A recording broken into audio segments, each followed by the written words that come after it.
Cut Nyak adalah seorang pemimpin pasukan gerilya Aceh selama Perang Aceh.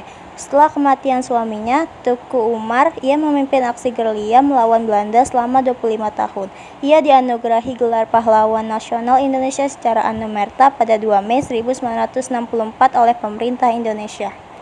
Teuku Umar, tokoh pejuang Aceh, melamar Cut Nyak. Pada awalnya, Cut Nyak menolak, namun karena Teuku Umar mempersilahkannya untuk ikut bertempur dalam medan perang, Cut Nyak akhirnya menerima dan menikah lagi dengan Teuku Umar pada tahun 1880. Pada tanggal 30 September 1893, Teuku Umar dan pasukannya yang berjumlah 250 orang pergi ke Kutaraja dan menyerahkan diri kepada Belanda. Belanda sangat senang karena musuh yang berbahaya mau membantu mereka, sehingga mereka memberikan Teuku Umar gelar Teuku Umar Johan Pahlawan dan menjadikannya komandan unit pasukan Belanda dengan kekuasaan penuh. Umar lalu mencoba untuk mempelajari taktik Belanda, sementara pelan-pelan mengganti sebanyak mungkin orang Belanda di unit yang ia kuasai. Ketika jumlah orang Aceh pada pasukan tersebut cukup, Teuku Umar melakukan rencana palsu pada orang Belanda dan mengklaim bahwa ia ingin menyerang basis Aceh. Teuku Umar dan Cut Nyak pergi dengan semua pasukan dan perlengkapan berat, senjata, dan amunisi Belanda, lalu tidak pernah kembali. Pengkhianatan ini disebut Heldverat van Teuku Umar, pengkhianatan Teuku Umar. Teuku Umar yang mengkhianati Belanda menyebabkan Belanda marah dan melancarkan operasi besar-besaran untuk menangkap balik Cut Nyak dan Teuku Umar. Namun, gerilyawan kini dilengkapi perlengkapan dari Belanda. Mereka mulai menyerang Belanda, sementara Jenderal Van Swieten diganti.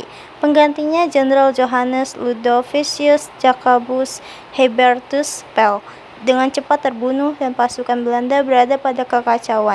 Belanda lalu mencabut gelar Teuku Umar dan membakar rumahnya, dan juga mengejar keberadaannya. Mereka dianggap biadab dan sangat sulit ditaklukkan oleh orang Aceh. Selain itu, kebanyakan pasukan Demarsosse merupakan orang Tionghoa dan Ambon yang menghancurkan semua orang yang ada di jalannya.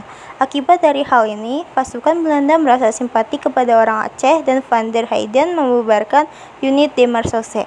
Peristiwa ini juga menyebabkan kesuksesan jenderal selanjutnya karena banyak orang yang tidak ikut melakukan jihad kehilangan nyawa mereka, dan ketakutan masih tetap ada pada penduduk Aceh.